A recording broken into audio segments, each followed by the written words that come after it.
anxiety, psikosomatis, gastritis pun cilewel-lewel pokoknya.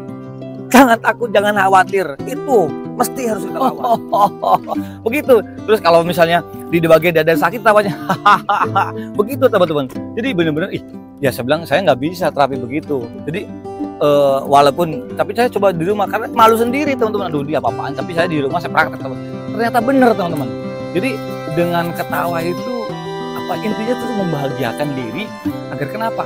Agar pola pikir kita itu dikatakan bisa terbebas daripada anxiety. Assalamualaikum warahmatullahi wabarakatuh. Wassalatu wassalamu ala Rasulillah Sayyidina Maulana Muhammad sallallahu alaihi wasallam wa ala alihi wa ashabi ajma'in, amma ba'du. Baik teman-teman, dimanapun teman-teman berada yang insya Allah yang dimuliakan oleh Allah Subhanahu wa Ta'ala, mudah-mudahan hari teman-teman jauh bertambah semangat, jauh bertambah bangkit, jauh bertambah sehat, jauh bertambah pulih total insya Allah. Saya doakan teman-teman. Baik teman-teman, jumpa lagi bersama Bang Andi di channel YouTube-nya Kang Sunandi. Masya Allah, alhamdulillah. Baik teman-teman, untuk hari ini teman-teman, saya khusus untuk doakan untuk teman-teman semuanya ya, agar teman-teman jauh bertambah sehat, jauh bertambah bangkit, jauh bertambah semangat, jauh bertambah pulih, bener-bener fresh, lebih fresh lagi teman-teman. Baik teman-teman, kali ini saya hanya memberikan motivasi untuk teman-teman ya, seputaran asam lambung GERD, anxiety, psikosomatis disorder teman-teman. Begini teman-teman ya, teman-teman yang saya berikan untuk teman-teman temanya pantangan untuk orang-orang yang terkena anxiety, psikosomatis disorder. Jadi pantangan untuk orang-orang yang mempunyai anxiety, psikosomatis disorder. Ada beberapa tips yang perlu dihindari untuk teman-teman ya, yang khususnya yang untuk mempunyai anxiety, penderita anxiety, psikosomatis disorder ataupun panic attack teman-teman. Nah, ini ada beberapa tema tersebut yang memang benar-benar harus dan wajib dihindari untuk sementara waktu ini teman-teman ya. Karena apa? Kalau kita tidak bisa menghindari dengan tema-tema yang saya akan berikan, motivasi yang saya akan berikan teman-teman ya, ataupun pengalaman-pengalaman saya untuk pencegahan agar mempercepat pemulihan penderita asam lambung GERD, anxiety, psikosomatis disorder teman-teman. Kalau tidak kita masih masih bergelut ya, masih belum bisa menghindari, itu akan terlalu lama teman-teman. Baik teman-teman, nanti saya akan jelaskan teman-teman, jangan di skip teman-teman video-video saya, biar teman-teman tidak gagal paham, biar teman-teman lebih fokus, biar teman-teman bisa paham ketika apa saja yang harus dilakukan di masa-masa pemulihan penderita asam lambung GERD, anxiety, psikosomatis disorder teman-teman. Baik teman-teman yang baru bergabung teman-teman ya, yang baru bergabung, yang belum subscribe teman-teman, subscribe terlebih dahulu teman-teman, karena buat saya pribadi itu subscribe sangatlah penting teman-teman. Kenapa? Agar video-video saya jauh lebih bisa berkembang dengan baik. Kalau sudah berkembang dengan baik ya tentunya itu menjadi semangat saya untuk terus saya memberikan seputaran video-video seputaran asam lambung GERD, anxiety, psikosomatis disorder untuk teman-teman lagi. Baik teman-teman, sekali lagi di sini berbicara tentang seputaran asam lambung GERD, anxiety, psikosomatis disorder teman-teman. Saya itu bukan dokter dan saya bukan ahli obat, bukan ahli herbal, bukan ahli terapi teman-teman. Saya bercerita tentang seputaran asam lambung GERD, anxiety, psikosomatis disorder itu teman-teman berdasarkan pengalaman saya yang dulu saya pernah alami teman-teman. Nah teman-teman, saya bisa sembuh sampai sekarang tanpa obat, tanpa herbal, alhamdulillah teman-teman. Saya murni alami, saya sembuh dan sehat murni alami teman-teman. Baik teman-teman, langsung aja ke tema teman-teman. Bagaimana caranya, pantangan apa aja untuk orang-orang yang terkena anxiety, psikosomatis disorder teman-teman. Yang pertama teman-teman ya, yaitu teman-teman hindari searching di media sosial apapun teman-teman ya. Hindari. Kang, kalau YouTube boleh nggak? Boleh YouTube, tapi tonton YouTube itu yang sekiranya bisa membangkitkan ghirah, bisa membangkitkan semangat-semangat untuk kita semua teman-teman. Itu penting teman-teman. Jadi jangan sampai, contoh ya, dulu saya bisa terjebak karena lama itu teman-teman, karena saya tidak bisa menghindari yang hal yang satu itu. Di dada sakit, di kepala kelengan saya searching, di dada perutnya sakit bunyi terus saya searching. Apa searching, ya, timbulnya nih, waduh, langsung pikiran saya kemana-mana, langsung otak saya kemana-mana. Gimana kita bisa mengatasi permasalahan yang dikatakan yang paling, pokoknya kalau sudah searching itu teman-teman tidak sesuai yang apa yang kita harapkan. Makanya ini kebahagiaan sebagian teman-teman ya, teman-teman yang penderita asam lambung GERD, anxiety, psikosomatis disorder teman-teman ya, kenapa bisa lama? Kenapa aku bisa jatuhnya semakin parah? Karena kita kelamaan, kebanyakan nonton searching gitu. Lihat sensasinya itu di perut begini, searchingnya apa, dapatnya apa. Tidak sesuai dengan harapan. Itulah teman-teman. Makanya kita ini semakin down, semakin takut, semakin cemas ya, karena itu seperti itu. Itu apalagi melihat kayak kita lihat di media sosial yang lain, entah itu media sosial apa dengan seperti disama-samakan. Jangan teman, itu yang pertama teman-teman. Yang kedua teman-teman, yang kedua itu cerita sensasi kepada orang. Jadi teman-teman mempunyai sensasi ya. Bila mana teman-teman mempunyai sensasi seperti apa Kang? Entah itu bagian kepala kelayangan, entah itu bagian perut, entah itu bagian sesak napas, entah itu bagian lindur, pokoknya apapun sensasinya. Terus teman-teman cerita kepada seseorang yang mereka tidak tahu.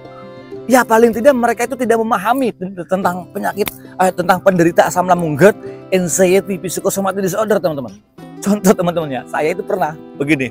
Saya bilang ke teman, bro, ini saya ini kok apa ya namanya, dada saya kok kayak berdebar, kok saya kok jantungnya dada itu sakit banget gitu, kayak tembus sampai ke belakang, terus bagian perut juga kayak narik gitu. Apa ya bro? Apa kata teman saya bilang? Waduh, awas tuh, bahaya tuh, coba lu cepetan periksa lu, barangkali gini-gini bla bla. Loh, pulang nyampe rumah, waduh teman-teman, otak saya tuh udah kemana-mana teman-teman. Aduh ini gimana? Wah itu semakin parah teman-teman, bukan semakin baik. Jadi teman-teman berhenti bercerita kepada teman, berhenti bercerita kepada orang-orang yang belum memahami kita. Seperti orang tua saya, seperti istri saya, seperti keluarga.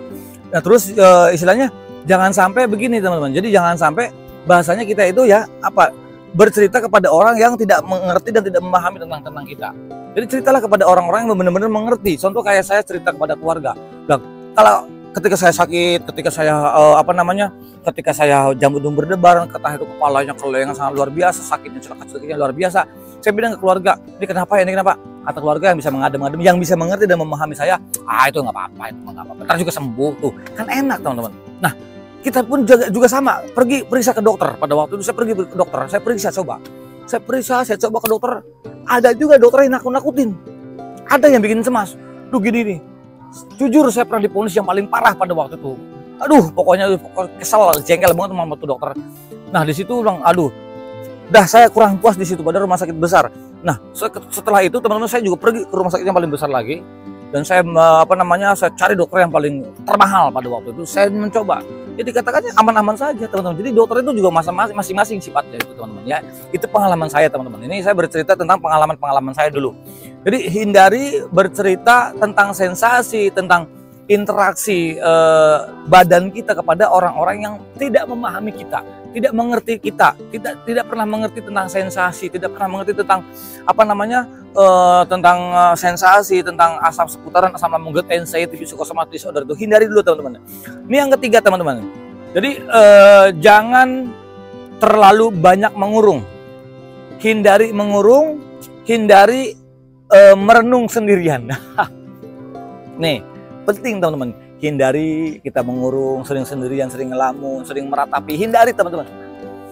Gimana caranya kita memaksakan diri untuk bersenang-senang, untuk membahagiakan diri ya, walaupun nggak memang sulit orang mempunyai asam lambung GERD, anxiety, psychosomatic disorder itu teman-teman sangat sulit untuk bahagia. Jangankan bahagia, ceria aja sangat nggak bisa. Karena apa? Walaupun kita ketawa, itu nggak bisa seceria nggak bisa seceria seperti orang-orang bahagia pada umumnya. Kayak dulu waktu kita-kitaan belum terkena penderita asam lambung GERD, anxiety, psychosomatic disorder teman-teman, bahagianya lepas, bahkan nggak sesuatu yang tidak lucu aja dibikin lucu teman-teman. Nah sekarang sesuatu yang lucu dibikin merenung, diem, meratapi, ini gimana, nasib saya bagaimana, bisa lama enggak ya, ini penyakit apa sih, ini begitu selalu gundah-gulana. Nah hindari kita berdiam diri, mengurung diri, itu tidak baik dan itu mempersulit dan itu memperhambat penyembuhan kita teman-teman. Walaupun orang yang mempunyai anxiety, psychosomatic disorder, panic attack ataupun hipokondria, itu teman-teman lebih senang dominan itu lebih senang rebahan, bermalas-malasan, makan, tidur, melamun dan meratapi. Kenapa nih gue ini begini? Kenapa lagi gitu? Selalu seperti itu. Itu lebih dominan seperti itu teman-teman. Nah itu wajib dihindari teman-teman, agar mempercepat pemulihannya teman-teman. Tolong itu dihindari. Yang keempat teman-teman, itu ketika sensasi muncul jangan dipikir.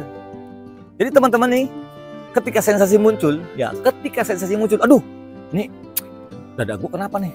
Duh, ini kepala gue kenapa lagi nih? Ini mata saya kenapa lagi nih? Perut saya gini. Jangan dipikir resikonya. Oh, jangan. Karena orang yang mempunyai anxiety psikosomatis disorder itu teman-teman ya, ini sensitif banget otaknya. Kenapa? Karena mereka suka merekam sesuatu yang negatif. Kalau yang positif, yang baik-baik nggak dicerna. Jikalau yang negatif tentang keburukan, tentang begini, tentang kekhawatiran, itu selalu dipikir. Ini orang-orang anxiety itu seperti itu. Makanya hindari dulu tuh hal-hal seperti itu. Jadi jangan pernah berpikir tentang resiko sesuatu yang belum terjadi, teman-teman. Karena jeleknya orang-orang yang punya anxiety, waduh, berpikirnya yang buruk-buruk, teman-teman. Berpikir selalu yang dikatakan ilaha illallah. Pokoknya saya sendiri ngalamin, teman-teman. Saya sendiri apa-apa dipikir. Contoh nih, teman-teman ya. Padahal teman lagi curhat. Saya ngelihat 2 orang teman saya bercerita tentang saudaranya, dia sakit kena apa, sakitnya parah begini-begini. Kita hanya pendengar, nih orang anxiety pendengar, dengerin aja ya, orang anxiety diam aja. Padahal 2 orang lagi cerita nih, cerita tentang penyakit, cerita tentang apa segala macam itu. Kita nih orang punya anxiety, orang yang punya anxiety, aduh teman-teman, otak amigdala itu selalu memberikan sinyal. Waduh, jangan selalu mengkait-kaitkan seperti itu, teman-teman. Selalu kita lihat berita pun sama, selalu mengkait-kaitkan tentang aduh, ini gimana, seolah-olah kita ini mempunyai skenario sendiri. Berat kita untuk menjalankan seperti itu. Makanya yuk kita hindari hal-hal tersebut, teman-teman. Dan masih banyak, teman-teman, bahasanya 4 kunci tersebut, teman-teman ya. 4, bisa saya banyak itu kunci-kuncinya, cuman itu dulu yang paling benar-benar harus wajib dihindari, teman-teman. Kalau 4 ini sudah goal bisa dihadapi, teman-teman, bisa dijalankan dengan baik, dan mentalnya sudah dikatakan seperti mental benteng Takeshi. Nggak usah khawatir lah, teman-teman, untuk menghadapi seputaran asam lambung, gut, anxiety, psikosomatis disorder, apapun sensasinya. Cilewelewel pokoknya. Gampang, enteng. Sing penting ra usah mbok pikirno. Jangan dipikirin, udah gak usah khawatir, cuekin apapun sensasinya.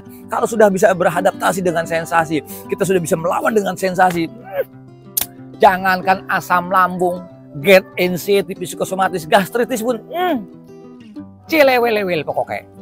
Jangan takut, jangan khawatir, itu mesti harus kita lawan. Hindari hal-hal tersebut, teman-teman, biar teman-teman bisa untuk menghadapi semua untuk penderita asam lambung, GERD, anxiety, psikosomatis disorder. Udah senengin, bahagiain. Ya walaupun dikatakan dulu saya pernah mengikuti terapi, tapi ada benernya juga, teman-teman. Ada benernya juga. Nanti ketika sakit tenggorokan, diusahakan dengan ketawa itu kamu bisa mengobati. Tapi nyatanya ada beberapa orang yang sakitnya ada yang terkena kanker, mereka sembuh total. Cuman gara-gara ketawa, kok bisa? Nah saya tanya, saya ngobrol langsung. Kalau sakitnya tenggorokan sakit kayak seperti mengganjal, terus kayak ada mentolnya, coba kamu ketawa. Ketawanya memang nggak semuanya bisa ketawa. Jadi bahasanya gini, ada macam-macam ketawa tuh. Kalau misalnya di tenggorokan sakit, ketawanya gitu, teman. Jadi lucu lah, teman, kayak orang gila. Jadi gitu. Begitu. Terus kalau misalnya di bagian dada sakit, ketawanya begitu, teman-teman. Jadi benar-benar ya saya bilang saya nggak bisa terapi begitu. Jadi walaupun, tapi saya coba di rumah karena malu sendiri, teman-teman. Aduh, dia apa-apaan, tapi saya di rumah saya praktek, teman. Ternyata benar, teman-teman. Jadi dengan ketawa itu intinya itu untuk membahagiakan diri, agar kenapa? Agar pola pikir kita itu dikatakan bisa terbebas daripada anxiety, psikosomatis disorder. Biar otak amigdala itu tidak pernah mengirimkan sinyal buruk lagi kepada kita, teman-teman. Itu yang harus dibenahi, teman-teman. Kenapa? Karena orang anxiety, psikosomatis disorder itu, teman-teman ya, semua dasarkan daripada gangguan asam lambung, GERD. Nah, itu semua. Dan orang-orang yang penderita asam lambung, GERD, anxiety, psikosomatis disorder, teman-teman, itu dia lebih peka. Telinga berdenging, padahal biasa-biasa aja, teman-teman. Ya, didengingi semuanya hanya sebagian aja, hanya gangguan dikit aja, teman-teman. Tapi orang yang punya anxiety itu dikatakan, udah pikirannya kemana-mana, teman-teman. Sesak napas, sepertinya kayak sesak napas, teman-teman. Padahal sesaknya itu memang lagi musim, cuacanya memang lagi begini cuacanya. Lagi batuk pilek, teman-teman. Jadi bahasanya, aduh, ini kenapa ya? Ini kenapa? Soalnya dipikir, padahal semua terjadinya adanya sensasi, teman-teman. Semua adanya sensasi itu semua berasal daripada pola pikir kita. Maka kita harus pandai-pandai bisa mengalihkan, dan apa-apa saja yang harus diwajibkan untuk dihindari, teman-teman. Untuk para penderita asam lambung GERD, anxiety, psychosomatic disorder teman-teman. Jadi mohon maaf teman-teman, saya baru bikin video itu karena posisi hujan terus. Nah ini saya berusaha nih, ini lagi rame banget nih, Masya Allah. Dan alhamdulillah, saya doain mudah-mudahan teman-teman ayo memasakkan diri bisa pergi ke tempat-tempat yang dikatakan tempat-tempat yang bisa membantu menenangkan pola pikir, ya mensenangkan hati juga, ke tempat keramaian-keramaian seperti ini sangat luar biasa teman-teman. Dan orang yang untuk penderita asam lambung GERD, anxiety, psychosomatic disorder itu sangat penting teman-teman, sangat penting. Dengan hal-hal seperti ini sangat penting. Pergi suatu tempat-tempat keramaian untuk memasakkan, untuk melatih mental kita. Jangan mau sampai kapan kita ngurung diri gitu ya, minimal ada gerak teman-teman, sehari itu ada gerak, entah itu pagi, entah itu siang, atau sore, ada pergerakannya setengah jam, 1 jam itu ada pergerakan supaya ada aktivitas, biar aliran darah kita itu bisa mengalir dengan sempurna, dengan normal. Kalau aliran darah kita sudah sempurna dengan normal, oksigen pun enak, jadi sensasi itu berkurang teman-teman.